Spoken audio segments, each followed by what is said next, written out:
don't know who needs to hear this, but keeping something just to avoid a landfill doesn't make you a better steward. It just makes your home the landfill, full of raggedy panties, torn towels, appliances that you don't want, and other things that you think are saving the environment by keeping them in your closet and garage and basement.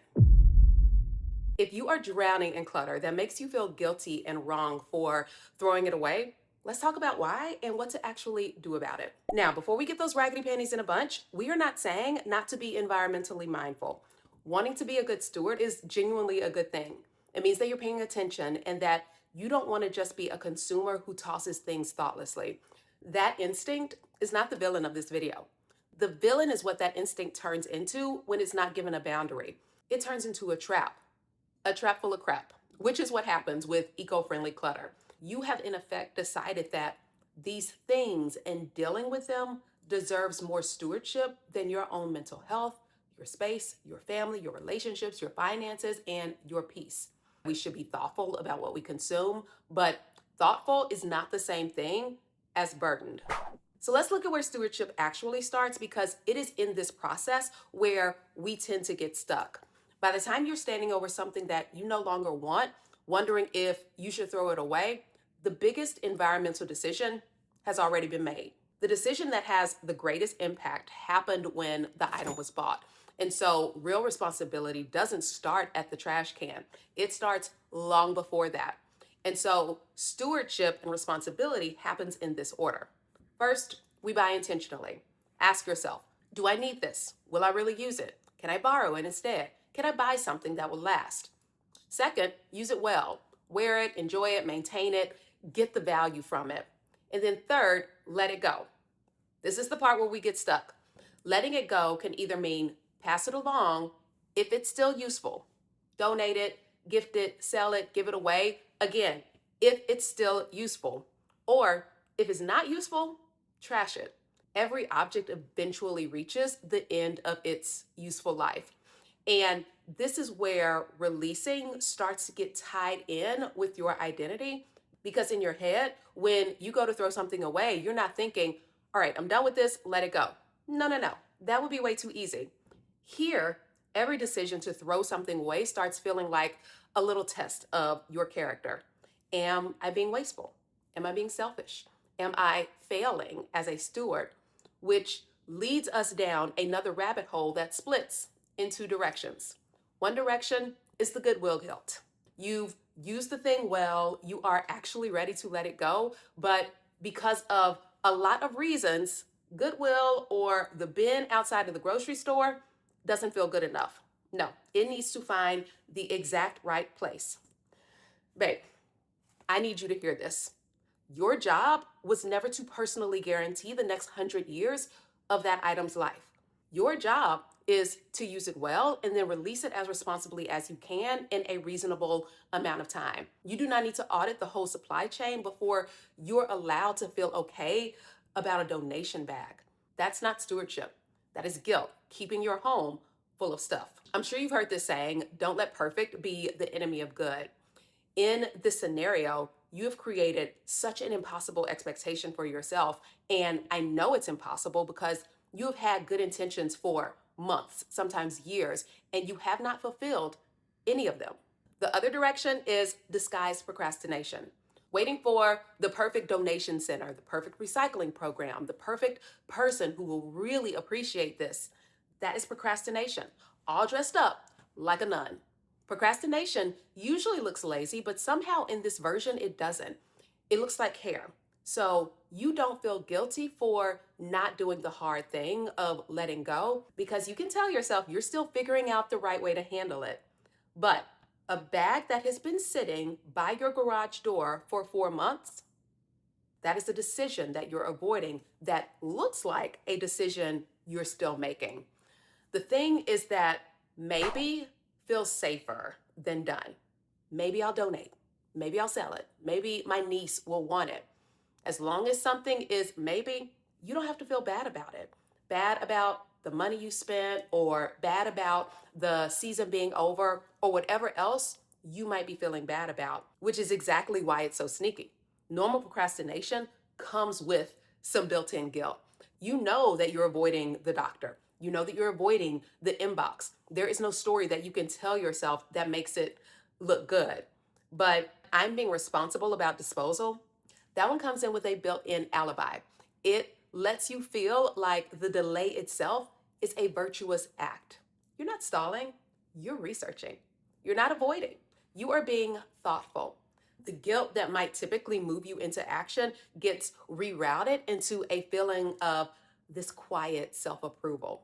Let me get even more specific because I see a few of you nodding. Yes, girl, I see you. But you are still picturing someone else's home.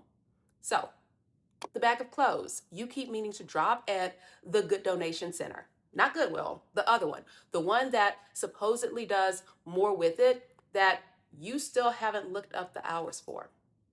The box of cords and old electronics that you're going to take to the e-waste event, the one that happens twice a year, and you have missed it twice or 4 times. The bag of fabric scraps sitting by the sewing machine because someone on Pinterest turns these into quilts and you haven't found that person yet. Your kids' outgrown toys still boxed because you're waiting for the right friend with the right aged kid instead of just donating them. All of these are about postponing the moment where you have to make a call and let something go. So, if the perfect disposal method was never really the point, then what is? Before we move on, I want to take a quick second to thank Leesa for sponsoring this part of the video. In my home, we truly believe in the idea of spending on things that increase our quality of life and help us to show up the best in all of the things that we have going on. And something that we've been focusing on is making our home feel like a 5-star hotel, including in our sleep. Of course, every time we go to a hotel, we choose the king size bed, and every single time we're like, we need a king. So when Leesa reached out, it felt like perfect timing because we had just been talking about it. And so that's exactly what we did. We got the king. We went with the Superior Chill Hybrid in Firm and we love it. There is foam on the top for that soft and contoured feel, but actual springs underneath to give you real support right where you need it, like under your hips and lower back. The whole sleep experience just feels like luxury. But as someone who works out and also spends way too many hours hunched over a computer, sleeping on something that's actually supporting my body is so much more than just luxury. I also appreciate that while Leesa focuses on the details that bring comfort to your sleep, they're also all about doing it responsibly. No harmful chemicals, no fiberglass, none of that stuff that you don't want in your face for 8 hours a night. And if you have HSA or FSA, you can save around 30% by just using the money that you already have sitting there. And we spend a third of our lives in bed. That is so worth getting right. So if you're also in the market to upgrade or get a new mattress, visit Leesa.com and use my code KristiDoingThings to save an additional $75 on your mattress purchase. All right, now let's get back to the video. Let's actually reframe, what does it mean to be a good steward? We often imagine stewardship as taking care of things, but stewardship is really about managing resources wisely. Sometimes the resource is an object. Sometimes the resource is your money, your relationships. Sometimes it's your time and your peace. When you struggle with the eco side of letting go, you have in effect decided that these things and dealing with them deserves more stewardship than your own mental health, your space, your family, your relationships, your finances, and your peace.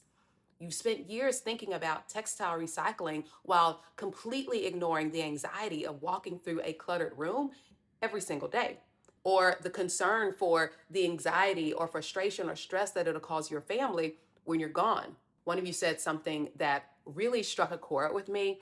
You said, I'm tired of being a social worker for my mother's things. Sit with that for a second. That isn't balanced stewardship. And we cannot be good stewards of other resources if we are not first being good stewards of ourselves. You're not responsible for finding every object a happy ending. That's not your calling. Your responsibility to an item ends when it no longer serves your life. Full stop. That doesn't mean you stop caring, but it means that you recognize where your responsibility ends and where reality begins. So, how do we do this? I have 4 rules for dealing with this type of clutter. And these are not about being harsh with yourself, but about setting those boundaries. Without having those boundaries, it's really easy to feel responsible for the whole life cycle of stuff, buying it, using it, storing it, finding the perfect home for it, making sure it's appreciated, making sure that it never goes to waste, making sure that it has the perfect ending. Girl, that is way too much responsibility for some stuff that will eventually end up in the trash. If you never decide where your responsibility ends, guilt will happily make that decision for you. Rule 1 is the 15-minute rule.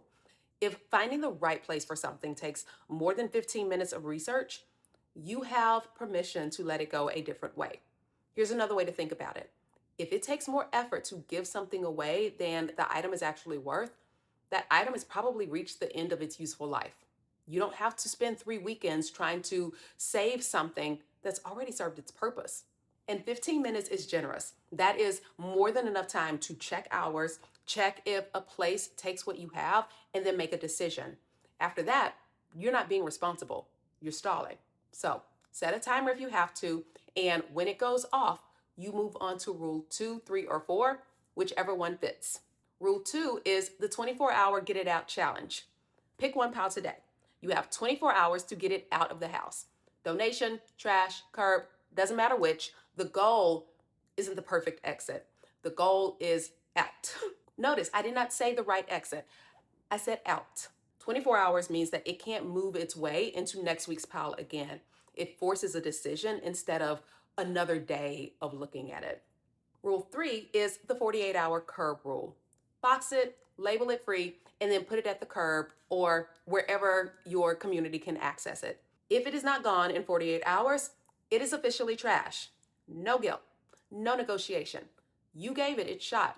This one's for the stuff where part of you wants to give it a chance to find a home without you personally becoming the matchmaker for every item in that box. And then rule 4, trash. For the stained, broken, not quite donatable stuff, you have everybody's permission to put it in the dumpster. That's not a failure of stewardship. That is stewardship of your time, of your peace, of how you value yourself.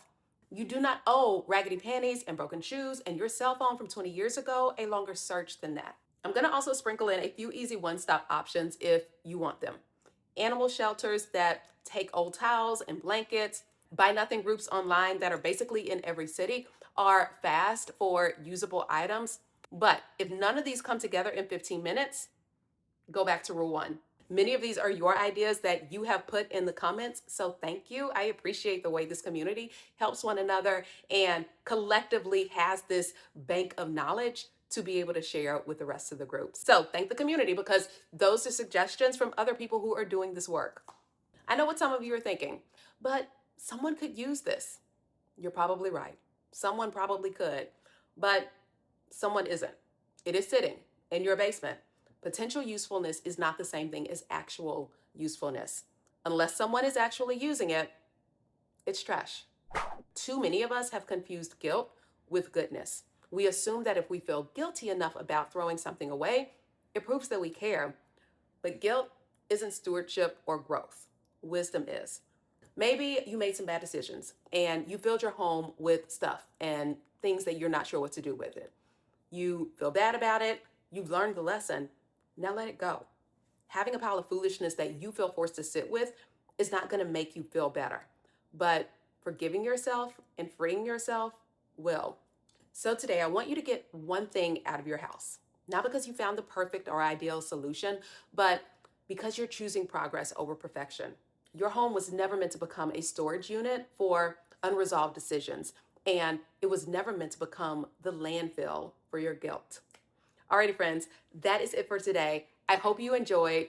If you did and you're not subscribed, like, what are you doing? I'm gonna need you to jump on that. I love you so much, and I will see you in my next. Bye for now.